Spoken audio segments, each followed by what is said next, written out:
Good morning. Subject is health promotion. यामध्ये चौथा chapter आहे प्रमोशन ऑफ न्यूट्रिएंट्स. त्याआधी आपण वेगवेगळ्या प्रकारचे न्यूट्रिएंट्स बघितले आणि न्यूट्रिएंट्स त्याचे सोर्सेस, डिफिशियन्सी डिसीजेस याबद्दल आपण शिकलोय. आज आपण शिकणार आहोत promotion of nutrition. So nutrition कसं प्रमोट करायचं त्याआधी मील प्लॅनिंग करायचं आहे. ओके, जेवणाचं प्लॅनिंग. सो मील प्लॅनिंग म्हणजे काय? It is a plan to make a wholesome and alternative meal using knowledge of food nutrients, food habits and personal likes and dislikes. एखाद्याला आपण जेवण ॲडवाईज करतोय तर त्या पर्सनचे त्याला काय आवडतं काय नाही आवडत, ओके, आणि त्याला त्यातून बरेच प्रकारचे अन्नघटक मिळणार आहेत की नाही, त्याच्या हॅबिट्स काय आहेत, ओके, कुठल्या प्रकारचं तो फूड जास्त खातो, नॉनव्हेज का व्हेज जास्त असतं त्याच्या जेवणामध्ये. सो हे सर्व आपण याचा अंदाज घेऊन जे आपण प्लॅनिंग करतो त्याला बोलणार मील प्लॅनिंग. ठीक आहे. सो मील प्लॅनिंगची डेफिनेशन काय आहे? It is a plan to make a wholesome and alternative meal using knowledge of food nutrients, food habits and personal likes and dislikes. ठीक आहे. सो यासाठी आपल्याला बेसिक कन्सिडरेशन लक्षात घ्यायचे. ओके. सो मील प्लॅनिंग करण्याआधी तुम्हाला त्या वस्तूची कॉस्ट किती आहे ही माहिती पाहिजे. जर तुम्ही एखाद्या गरीब माणसाला सांगितलं की रोज तुम्ही बदाम पिस्ता खायचा आहे तर त्याला परवडणार आहे का? नाही. ठीक आहे. So cost of food. Okay, पहिला आपल्याला लक्षात घ्यायचं आहे कॉस्ट ऑफ फूड काय आहे. ठीक आहे. Next, menu adjustment. जी मेनू आहे त्याची ॲडजस्टमेंट करायची. सकाळच्या ब्रेकफास्टला काय घेणार, दुपारच्या जेवणामध्ये काय घेणार, त्यानंतर मधल्या पिरियडमध्ये काय घेणार 4 ते 5 दरम्यान, आणि त्यानंतर रात्रीच्या जेवणामध्ये काय द्यायचं आहे. सो ह्याला बोलतात menu adjustment. Adequate storage facility. So एखादं आपण धान्य भरून ठेवलं आहे तर त्या पर्सनकडे ॲडिक्वेट स्टोरेज फॅसिलिटी आहे की नाही. सो त्याला आपण ॲडवाईज करतोय की तुम्ही एवढं डाळी रोज डाळच प्यायची. सो त्याला ती ब्रॉड करावी लागणार. ओके. सो त्याच्यासाठी ॲडिक्वेट स्टोरेज फॅसिलिटी त्याच्याकडे आहे की नाही हे आपल्याला लक्षात घ्यायचं आहे. रोज आपण त्याला व्हेजिटेबल्स खायला सांगितलं, रोज फ्रूट्स घ्यायला सांगितले जेवणानंतर, तर त्याच्याकडे व्यवस्थित फॅसिलिटी आहे की नाही हे आपल्याला लक्षात घ्यायचं आहे. Adequate storage facility. Then appropriate preparation technique. So एखाद्याच्या घरामध्ये ॲप्रोप्रिएटली जेवण बनवलं जातं आहे की नाही, काहीतरी वेगळी टेक्निक यूज केली जाते. म्हणजे जसं पालेभाज्या आणतात आणि पालेभाज्या जेव्हा जास्त वेळ शिजवतात, जास्त वेळ शिजवल्यावर त्याच्यातलं काय होतं, न्यूट्रिएंट्स मरून जातात. ओके. सो न्यूट्रिएंट्स गायब होतात त्यातले. जे आपल्याला न्यूट्रिएंट्स त्यातून मिळणार असतात तर ते आपल्याला व्यवस्थित मिळत नाही जर व्हेजिटेबल जास्त शिजवल्यामुळे, किंवा भाजी कापल्यानंतर धुतली जाते. सो अशा काही वेगवेगळ्या टेक्निक असतात ज्या आपल्यासाठी घातक आहेत. सो ॲप्रोप्रिएट प्रिपरेशन टेक्निक आहे की नाही ते आपल्याला लक्षात घ्यायचं आहे. Then control of waste from point of purchase to plate at the table. So जेवढं त्याला ताटामध्ये दिलेलं आहे जेवण तर ते सर्व संपत आहे की नाही, का वेस्ट जात आहे. सो हे या बेसिक कन्सिडरेशन आपल्याला लक्षात ठेवायचं आहे. कोणत्या cost of food, menu adjustment, adequate storage facility, appropriate preparation technique, control of waste from the point of purchase to the plate at the table. So next आहे एम ऑफ मील प्लॅनिंग. आता याचा उद्देश काय आहे? Meal प्लॅनिंगचा उद्देश काय आहे? कशाला आपल्याला जेवणाचं प्लॅनिंग करायचं आहे? To meet the one's nutritional needs. एखाद्याला न्यूट्रिशनल त्याच्या नीड्स, त्याच्या गरजा पोहोचवण्यासाठी आपण मील प्लॅनिंग करणार आहोत. जसं ट्युबरक्युलोसिसचा पेशंट आहे, क्षयरोगाचा पेशंट आहे, तर त्याचं न्यूट्रिशन जर व्यवस्थित नसेल तर त्याचा तो रोग आहे तो वाढत जाणार आहे. सो आपल्याला त्याला व्यवस्थित न्यूट्रिशन प्रोव्हाइड करायचं आहे. ठीक आहे. सो मील प्लॅनिंगचं काय आहे? पहिलं उद्दिष्ट to meet the one's nutritional needs. Next, to fasten the recovery of the patient. Patient तो आजारातून लवकरात लवकर बरा होण्यासाठी आपल्याला त्याला मील प्लॅनिंग द्यायचं आहे. ओके, करायचं आहे. To consider food cost. यामध्ये आपल्याला फूड कॉस्ट कन्सिडर करता येते. सो मील प्लॅनिंगमध्ये काय करतो आपण? फूड कॉस्ट पण कन्सिडर करतो. ठीक आहे. Next is to provide variety of food. आपल्याला वेगवेगळ्या प्रकारचं फूड प्रोव्हाइड करता येतं. जसं डायबेटिक पेशंट आहे, आपण त्याला सांगितलं रोज तुम्ही डाळच प्यायची आणि व्हेजिटेबल्स खायचे, तर तो कंटाळणार की नाही. सो आपल्याला व्हरायटी ऑफ फूड त्याला देता येतं मील प्लॅनिंगमध्ये. ठीक आहे. To save money, time and energy. यामुळे काय होतं मील प्लॅनिंगमुळे, जर एखादा प्लॅन केलाय तुम्हाला, तुम्ही जर एखाद्या डायबिटीस पेशंटला Monday to Saturday, Monday to Sunday पूर्ण आपण त्याला चार्ट बनवून दिलेला आहे की या दिवशी हे खायचंय, या दिवशी हे खायचंय, मग तो त्याचप्रमाणे बनवणार आणि त्यामुळे त्याचं काय होणार, टाइम, एनर्जी अँड मनी एकदम सेव्ह राहणार. ठीक आहे. To improve the quality and appetite. त्यामुळे आपण जेवणाची क्वालिटी इम्प्रूव्ह करू शकतो, कारण सर्व प्रकारचे न्यूट्रिएंट्स आपण त्याच्यामध्ये देणार आहोत.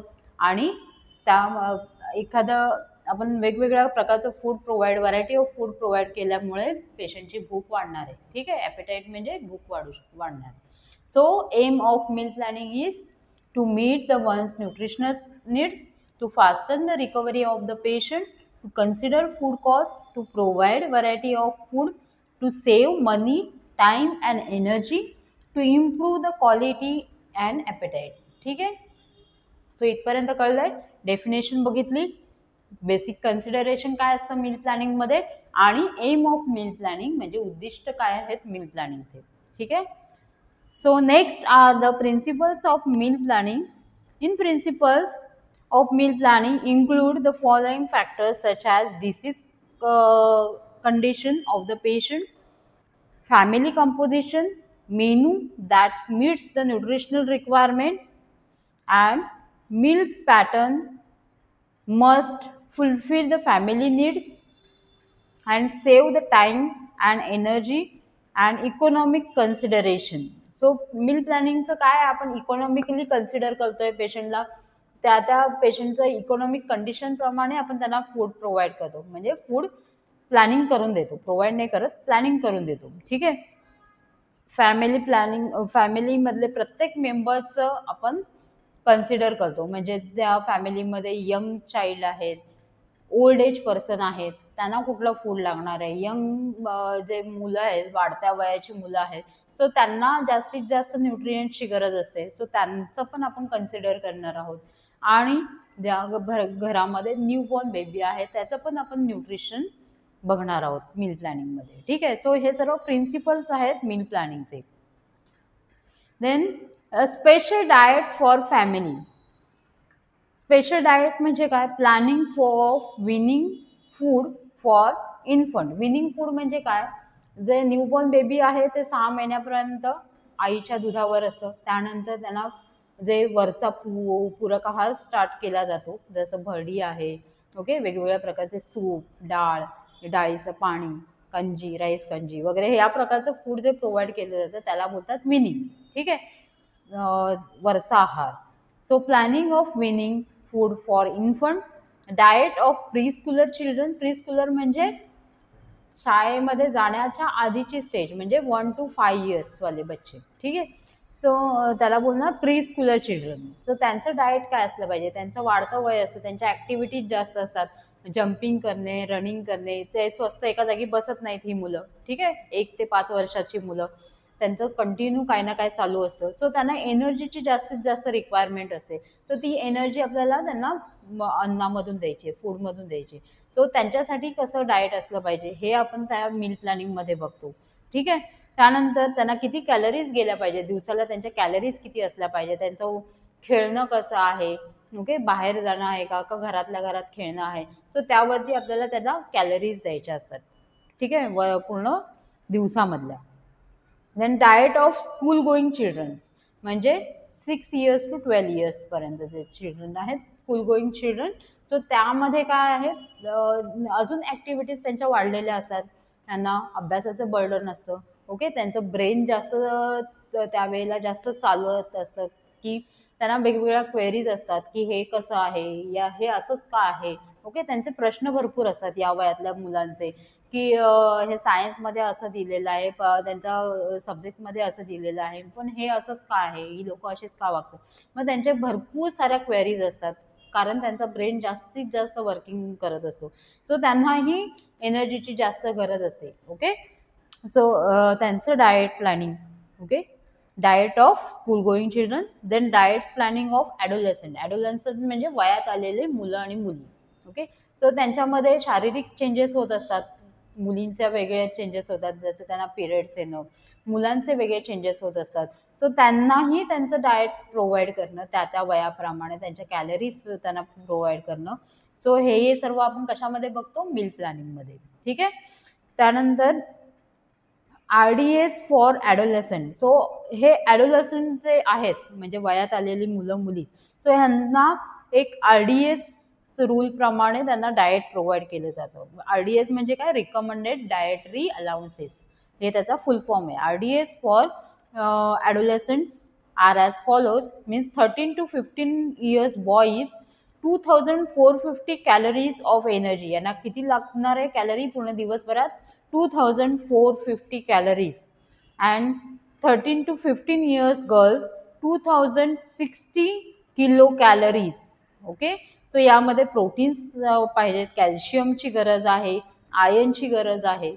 ओके, त्यानंतर 16 to 18 years पर्यंत बॉईजना 2640 calories and for girls 2060 calories. Okay, so एवढ्या कॅलरीज त्यांना रिक्वायर आहेत इन ॲडोलेसंट पिरियड. ॲडोलेसंट पिरियड म्हणजे वयात आलेले मुलं मुली. ठीक आहे. देन बॅलन्स डाएट यांचं असलं पाहिजे व्यवस्थित. त्यानंतर अडल्ट्स म्हणजे प्रौढ व्यक्ती. Diet planning for adults, the factors affecting the adult nutrition. म्हणजे या वयामध्ये जेव्हा प्रौढ होते एखादी व्यक्ती, तर त्यांना जॉबचं बर्डन असतं. जॉब म्हणजे ऑफिसमध्ये एवढा कामाचा ताप आहे, परत घरी आल्यावर वेगळा ताप आहे. ओके, त्यांना पुढची त्यांची लाईफ स्टेबल करायची असते, त्यासाठी त्यांना ते या वयामध्ये पैसा जमवायला लागलेले असतात. ओके, त्यांचं सर्व लक्ष कामामध्येच असतं. ठीक आहे. सो त्यामुळेही त्यांनाही एनर्जीची त्याचप्रमाणे रिक्वायरमेंट असते, कारण त्यांची धावपळ चाललेली असते आपल्या फॅमिलीसाठी पण आणि प्लस ऑफिससाठी पण. सो या the factors affecting the adult nutrition that is include age, sex, activity, body weight, height and composition of the body and clinical consideration, body growth, psychology, pathology. यांची सायकोलॉजी वेगळी असते कारण त्यांना मानसिक ताप भरपूर असतो. Okay, then energy required for adult is 2425 kilocalories per day. Okay, जर हा पर्सन जास्त वर्किंग असेल, हार्ड वर्कर असेल, म्हणजे रस्त्यावर काम करणारा वर्कर, सो त्यांना त्यांची रिक्वायरमेंट भरपूर असणार आहे, 3800 किलो कॅलरीज. ओके, जर सिडेंटरी वर्क म्हणजे बसून काम करणारी व्यक्ती आहे, प्रौढ व्यक्ती म्हणजे लॅपटॉपच्या समोर किंवा कॉम्प्युटरच्या समोर बसून काम करणारी व्यक्ती आहे, त्यांना 2600 पर्यंतच्या कॅलरीज बस होतात. ओके, बट जे खूप हार्डवर्क करत आहेत, कंटिन्यू वॉकिंग चालू आहे, म्हणजे जे सेल्स वर्कर्स आहेत किंवा एक रस्त्यावर काम करणारे वर्कर्स आहेत, त्या लोकांना कॅलरीची सर्वात जास्तीत जास्त रिक्वायरमेंट असते, कारण त्यांची एनर्जी तेवढीच वेस्ट होत असते. ठीक आहे. त्यानंतर येतं diet planning for pregnant womens. Pregnant वुमेनमध्ये त्याच्या वूममध्ये बाळ वाढत असतं, सो त्या बाळाला पण कॅलरीज गेल्या पाहिजेत. सो त्यांची कॅलरी रिक्वायरमेंट जास्त असते. प्रेग्नंट वुमनमध्ये त्यांनी जास्तीत जास्त कॅल्शियम घेतलं पाहिजे, आयर्न घेतलं पाहिजे. जे ती कॅल्शियम आणि आयर्न घेणार आहे ते त्याच्या बाळाच्या वाढीसाठी उपयुक्त असतं, ती बाळांच्या हाडांच्या वाढीसाठी. ठीक आहे. म्हणून pregnant woman is accompanied by many physiological, biochemical and hormonal changes. हिच्या शरीरामध्ये सायकोलॉजिकल, फिजिओलॉजिकल चेंजेस होत असतात, हार्मोनल चेंजेस होत असतात. ओके, सो वेट जेव्हा प्रेग्नंट लेडी असते तिचं 9 महिन्यापर्यंत ॲटलिस्ट तिच्या जे वजन असतं त्या वजनाच्या 10 पटीने म्हणजे 10 किलो वजन तिचं जास्त झालं पाहिजे अप टू 9 मंथपर्यंत. सो त्यासाठी तिने काळजी घेतली पाहिजे. The mother's diet directly influences the fetal growth. Inadequate diet may result of low birth weight. So जेव्हा ती कमी डाएट घेते किंवा तिच्या डाएटमध्ये न्यूट्रिएंट्सचा अभाव असतो, तर त्यामुळे काय होतं, बाळाची वाढ कमी होते. Okay, low birth weight baby जन्माला येतो आणि किंवा प्रीमॅच्युअर डिलिव्हरी होऊ शकते, म्हणजे 7व्या महिन्यात होणारी डिलिव्हरी. ठीक आहे. The pregnant womens needs the extra 300 kilo calories per day. जी लेडीजना फिमेलमध्ये जी कॅलरीज लागते म्हणजे 2060 कॅलरीज, ती त्यापेक्षा 300 प्लस. ओके, म्हणजे 2360 किलो कॅलरीज या प्रेग्नंट लेडीना लागणार per day. One day menu plan for pregnant woman means ब्रेकफास्टमध्ये तिने काय घेतलं पाहिजे, मिड डे मील काय घेतलं, मिड डे म्हणजे दुपारचं जेवण, mid day then evening tea with some breakfast and then dinner time. So ह्या सर्वांचं प्लॅनिंग त्यांना करून द्यायचं आहे. Then diet plan for nursing woman म्हणजे जी आई बाळाला दूध पाजते आहे, ब्रेस्टफीड करते आहे, तर तिचं डाएट कसं असलं पाहिजे. ती लॅक्टेटिंग मदर, तिला बोलणार लॅक्टेटिंग मदर म्हणजे बाळाला दूध पाजणारी आई. सो तिच्या दुधातून बाळाला जाणार आहे म्हणून तिलाही कॅल्शियम, आयर्न, जेवढे पोषक न्यूट्रिएंट्स आहेत ते तिने घेणं गरजेचं आहे, कारण तिच्या दुधातून ते बाळाला पण जाणार आहे. ठीक आहे. The lactating woman is the first in the first 6 months needs 500 extra calories. म्हणजे पहिले 6 महिने ती बाळाला फक्त दूधच पाजणार आहे. सो तिला 500 एक्स्ट्रा कॅलरीज द्यायचे आहेत. ठीक आहे. From 6 to 12 months she needs 400 extra calories. And one day of menu plan for lactating mother are the early morning milk with sugar, then breakfast boiled egg घेणं तिने गरजेचं आहे. मिड डे मील मध्ये सर्व जेवढं आपलं मील असतं, डाळ, भात, भाजी, चपाती, ओके, हे सर्व खाणं तिने गरजेचं आहे कारण तिच्या दुधातून बाळाला जाणार आहे. The dinner planning for aged person. So aged म्हणजे जी वृद्ध व्यक्ती आहे, त्यांचे दात पडलेले असतात, त्यांचे आतडे जे असतात ते खूप कमी प्रमाणात काम करत असतात, स्लो वर्क असतं सर्व गोष्टींचं. जेव्हा एखादा व्यक्ती वृद्ध होतो तर त्यांचं सर्व स्लो वर्क चाललेलं असतं. त्यांना कॉन्स्टिपेशनचा प्रॉब्लेम होतो, टॉयलेट होत नाही, कधी कधी टॉयलेट जास्त होतं. ओके, सो हे सर्व प्रॉब्लेम्स असतात. त्यांचे दात पडलेले असतात, त्यामुळे ते चपाती, भाकरी वगैरे या प्रकारचे अन्न खाऊ शकत नाही. सो त्यांचं डाएट कसं असलं पाहिजे, त्यांना सॉफ्ट डाएट दिलं पाहिजे. ओके, आणि त्यांची जी स्किन असते ती खूप इलास्टिसिटी तिची गेलेली असते, ओके, लूज पडलेली असते स्किन. सो त्यामुळे त्यांना ती स्किन व्यवस्थित राहण्यासाठी ते त्यांच्या डाएटमध्ये जास्तीत जास्त ऑइल, घीचा समावेश केला पाहिजे, जेणेकरून ती व्यक्ती व्यवस्थित चालू शकेल. कॅल्शियमचा समावेश केला पाहिजे त्यांच्या अन्नामध्ये, ओके, रेग्युलर आहारामध्ये. सो हे सर्व प्लॅनिंग आपण प्रत्येक वयाप्रमाणे करतो. ओके, सो इन्फंट म्हणजे न्यूबॉर्न बेबी, जे 1 वर्षापर्यंतचं बाळ असतं त्याला इन्फंट बोललं जातं. 6 महिन्यापर्यंत ब्रेस्ट फिडिंग महत्त्वाचं आहे. त्यानंतर विनिंग चालू केलं जातं. त्यानंतर प्री स्कूलर डाएट वेगळं असतं, स्कूल गोईंग चिल्ड्रनचं वेगळं डाएट आहे, ॲडोलसंटमध्ये वेगळं डाएट आहे, अडल्ट व्यक्तीमध्ये वेगळं आहे, प्रेग्नंट लेडीमध्ये वेगळं आहे, आणि जी लॅक्टेटिंग मदर आहे तिचं वेगळं डाएट आहे, आणि जी वृद्ध व्यक्ती आहे, ओल्ड एज आहेत त्यांच्यासाठी वेगळं डाएट. सो या सर्व लोकांसाठी आपल्याला हे मील प्लॅनिंग करावं लागतं. ठीक आहे. जशी व्यक्ती आपल्या हॉस्पिटलमध्ये ॲडमिट होते, सो त्यांचं वय आपण बघतो आणि त्याप्रमाणे त्यांचं डाएट ठरवतो. ठीक आहे. So methods of using locally available food for special diet. So आपल्या वेगवेगळ्या जे लोकली अवेलेबल फूड आहे, कोणतं आहे, breast milk. This is the cheapest and healthiest and most complete food for baby. So आईकडून जे बाळाला मिळतं ते त्याच्यासाठी आपल्याला काही खर्च करावा लागत नाही. Okay, that is cheapest and healthiest and without any contamination. कुठे त्याचं कॉन्टॅमिनेशन होत नाही, म्हणजे त्याच्यामध्ये काही मिसळलं जात नाही, डायरेक्ट ते बेबीच्या माउथमध्ये जातं. Okay, so next is egg and chicken, जे आपल्या आजूबाजूला जास्तीत जास्त मिळतं, cheapest food, egg and chicken. And egg is one of the most cheapest and best form of the animal proteins. यामध्ये जास्तीत जास्त प्रोटीनचं प्रमाण असतं. प्रोटीन म्हणजे प्रथिनं. ओके, प्रथिनांचं प्रमाण जास्तीत जास्त असतं एग अँड चिकनमध्ये. Then liver, heart, kidney and fish. So हे सर्व मटन आणि चिकनमधून मिळतं आपल्याला. फिशमध्ये जास्तीत जास्त प्रोटीन असतं. Then rice, wheat and other grains, म्हणजे जे तृणधान्य आहेत, म्हणजे काय आलं त्यामध्ये, तांदूळ, गहू, ज्वारी, बाजरी. ओके, सो हे सर्व तृणधान्य आपल्या आहारामध्ये त्याचं समाविष्ट असलं पाहिजे, कारण यामधून आपल्याला काय मिळतं, कार्बोहायड्रेट्स मिळतात. ओके, तृणधान्यामधून आपल्याला काय मिळतं? कार्बोहायड्रेट्स. कार्बोहायड्रेट्स म्हणजे कार्बोदके. अन्नघटक माहिती आहेत ना, कोणते कोणते आहेत? कार्बोदके, प्रथिने आणि स्निग्ध पदार्थ. सो जे आपण मटन, चिकन, एग वगैरे खातो त्यातून आपल्याला प्रोटीन्स मिळतात आणि जे तृणधान्य घेतोय त्यामधून आपल्याला कार्बोदके म्हणजे कार्बोहायड्रेट्स मिळतात. Next is dried mix serials diet. Serials म्हणजे कडधान्य. Okay, serials diet better meal and mix different cereals will apply a body with a protein. Serials मधून पण आपल्याला काय मिळतं? कडधान्यामधून पण आपल्याला प्रोटीन्स मिळतात जास्तीत जास्त प्रमाणात. यामध्ये काय काय येतं? बीन्स, पीज, वेगवेगळ्या प्रकारचे कडधान्य. कोणती कोणती कडधान्य आहे?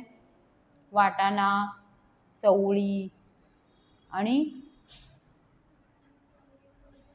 चणे, मूग, मटकी, हे सर्व प्रकारची कडधान्य आहेत. त्याला इंग्लिशमध्ये त्यांना काय बोलतात? सिरियल्स. ओके, यामधून आपल्याला प्रोटीन्स जास्तीत जास्त प्रमाणात मिळतं. त्यानंतर व्हेजिटेबल ऑइल, घी, यामधून आपल्याला फॅट्स मिळतं म्हणजे स्निग्ध पदार्थ. ठीक आहे, स्निग्ध पदार्थ आपल्याला कशातून मिळतात? जास्तीत जास्त milk and milk product. Okay, दूध आणि दुधाचे पदार्थ आणि घी आहे, त्यामध्ये व्हेजिटेबल वनस्पती घी आहे. सो या सर्व आणि वेगवेगळ्या प्रकारचे जे नट्स आहेत, जसं ग्राउंड नट म्हणजे शेंगदाणे, शेंगदाण्यामधून शेंगदाण्याचं तेल. ओके, तिळामधून तिळाचं तेल. सो हे सर्व आपल्याला काय देतात? स्निग्ध पदार्थ आपल्याला शरीरामध्ये देतात हे सर्व पदार्थ. Then principles and the method of cooking. वेगवेगळ्या प्रकारच्या आपण कुकिंग मेथड वापरतो. कोणत्या कोणत्या कुकिंग मेथड आहेत? आपण अन्न शिजवताना वेगवेगळ्या मेथड वापरतो. कोणत्या कोणत्या मेथड वापरतो? बॉइलिंग, देन स्टीमिंग, वाफवून घेणे म्हणजे steaming, boiling, then roasting, roasting म्हणजे रोस्ट करणे, भाजणे, फ्राईंग, तळणे, बेकिंग म्हणजे भाजणेच. ओके, ओव्हनमध्ये. अँड सिमरिंग, सिमरिंग मीन्स कमी 100. आपण बॉइलिंग पॉईंट कधी असतो आपला? 100 डिग्री सेल्सिअसला. पण सिमरिंग मीन्स 85 डिग्रीपर्यंत आपण कुक करतो food. Then stewing, stewing means the method of different boils that completely smaller amount of liquid use. यामध्ये आपण खूप कमी अमाऊंट ऑफ लिक्विड यूज करतो and prolonged low degree of heat is applied for shivering of the food and covered with the liquid as soon as it reaches to the boiling point.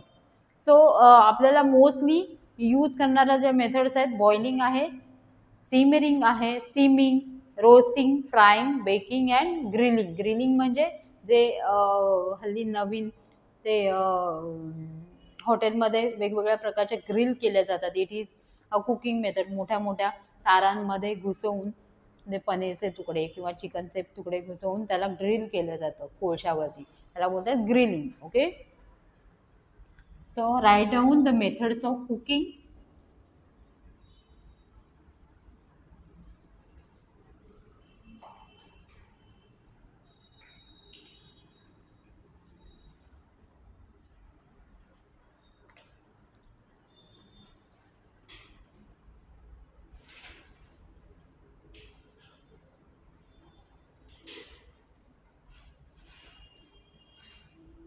First is boiling. Boiling means cooking the vegetables or eggs in the water at 100 degree Celsius. Okay, आपण 100 degree म्हणजे पाण्याला उकळ येईपर्यंत आपण शिजवतो. Like rice, डाल, pulses, roots म्हणजे जे रताळी वगैरे आहेत किंवा बटाटे आहेत, हे आपण पाण्याला उकळ येईपर्यंत भरपूर वेळ शिजवतो. ठीक आहे, त्याला बोलणार boiling. Next is simmering.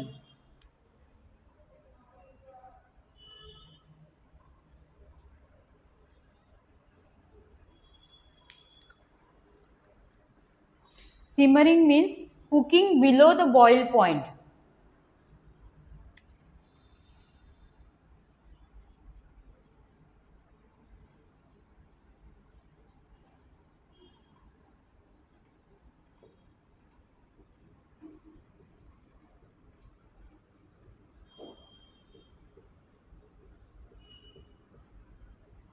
Here, cooking below boiling point.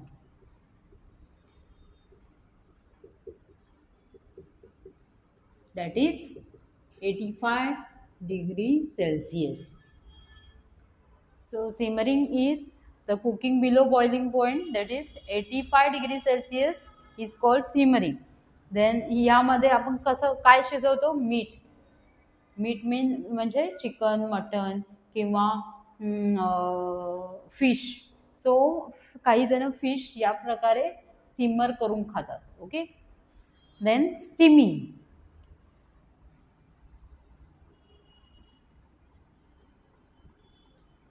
Steaming means वाफवणे. This principle is apply in pressure cooker. हे प्रिन्सिपल आपण कशामध्ये अप्लाय करतो? प्रेशर कुकरमध्ये. स्टीमिंग, वाफ आणणे. In which the food is cook at the heat direct steam and the temperature attained in higher than 100 degrees centigrade. The pressure cooking is the better method of cooking.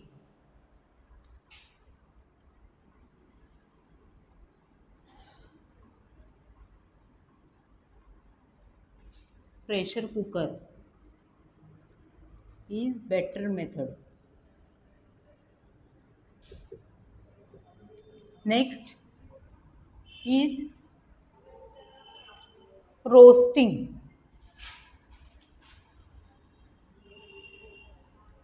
Roasting, the food is smeared with the little fat and exposed directly to heat or flame.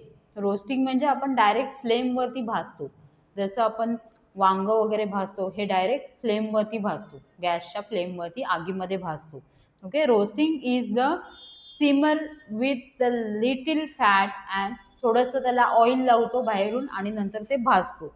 Expose directly at the heat flame the chicken, like chicken and some of the vegetables. Okay, known as that is called a roasting.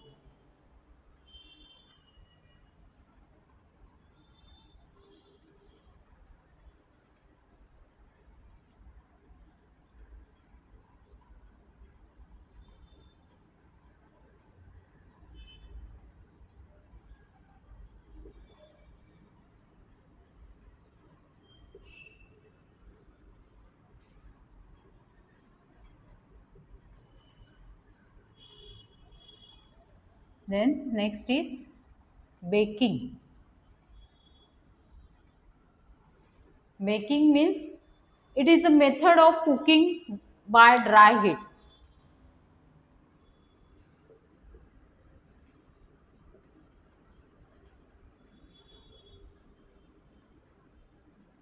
Method of cooking by dry heat.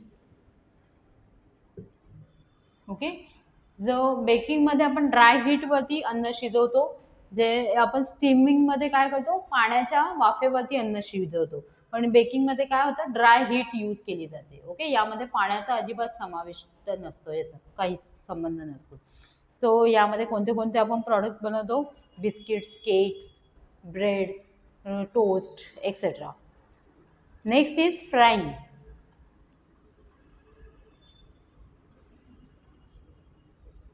Frying, this is two types, shallow frying and deep frying. In this, two methods are used.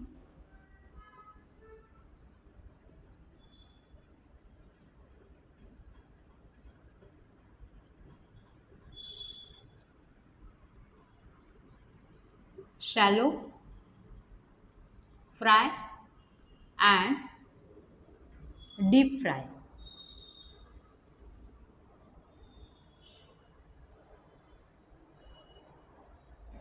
In deep fry, completely immerse in the large quantity of hot oil. यामध्ये आपण deep फ्रायमध्ये काय करतो, खूप जास्त प्रमाणात तेल घेतो आणि त्यामध्ये डीप करतो. ओके, एखादी वस्तू जसं चकली आहे, करंजी आहे, हे आपण डीप फ्राय करतो. अँड शॅलो फ्राय म्हणजे काय? शॅलो फ्राय म्हणजे फक्त तव्यावर थोडंसं तेल टाकून शॅलो फ्राय करणे, जसं कटलेट वगैरे करतो किंवा काही लोक फिशही शॅलो फ्राय करतात किंवा अळूवडीचा प्रकार आहे तो शॅलो फ्राय केला जातो. ओके, सो यामध्ये दोन मेथड्स आहेत, shallow fry and deep fry. Next is grilling.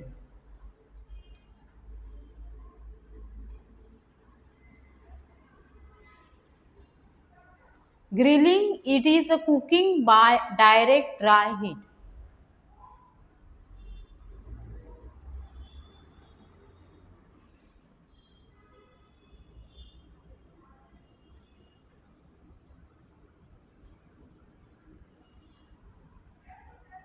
एखादी भट्टी असते, जसं हॉटेलमध्ये रोटी शेकवल्या जातात असं बाजूला लावून. ओके, सो आतमध्ये कोळसे असतात पण त्याच्या बाजूला एक आवरण तयार केलेलं असतं आणि त्यामध्ये बाजूला त्या रोटी थापल्या जातात आणि ते ड्राय हीटने त्या शिजतात. Okay, so directly applying a dry heat and it can be done by either a grill direct or on the flame. काही लोक फ्लेमवरती पण करतात ग्रिलिंग, जसं तारेमध्ये चिकनचे पीसेस किंवा पनीरचे पीसेस किंवा ओनियन शिमला मिरची टाकून ते ग्रिल केलं जातं. ठीक आहे, सो या सर्व मेथड्स कुकिंगच्या आहेत. ओके, आपण रोजच्या जेवणामध्ये आहारामध्ये या सर्व मेथड्स यूज करतो, boiling, simmering, steaming, roasting, baking, frying and grilling. So principles काय आहेत? Principles and methods of cooking. Principles of cooking are: select the good quality fresh food and vegetables. Always wash the fruits and vegetables before peeling and cutting. So आपण काय करतो, व्यवस्थित आपल्याला जसं ज्या दरात स्वस्त दरात पडेल तसं व्हेजिटेबल्स घेऊन येणे, हे प्रिन्सिपल आहे.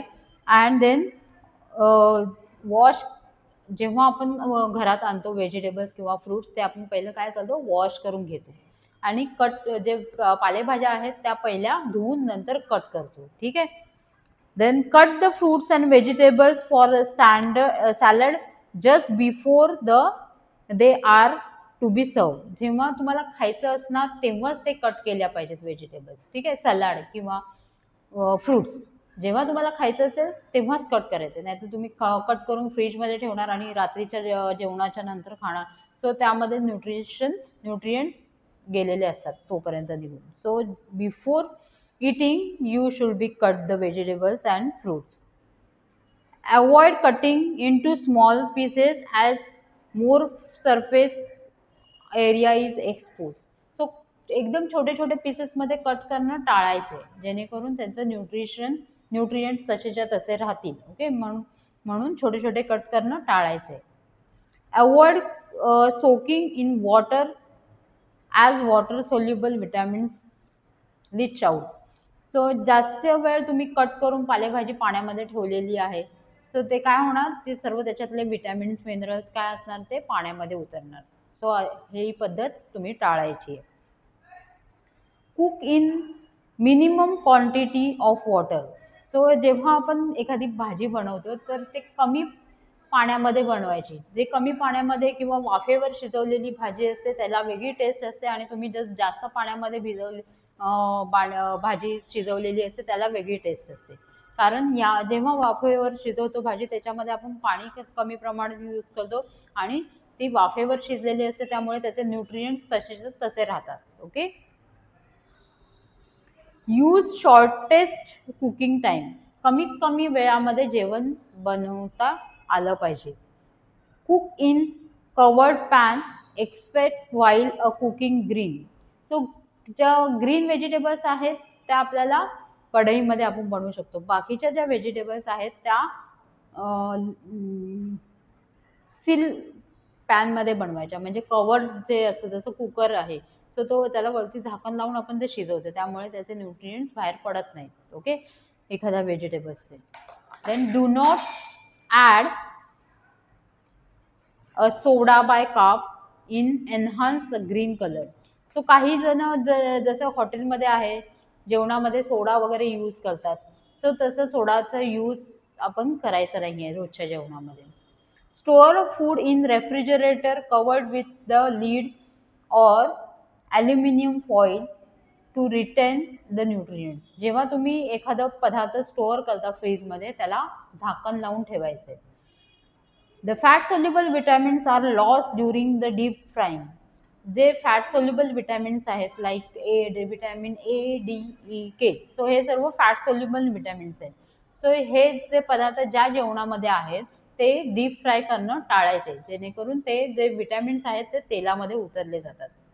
म्हणून जे फॅट सोल्युबल विटॅमिन्स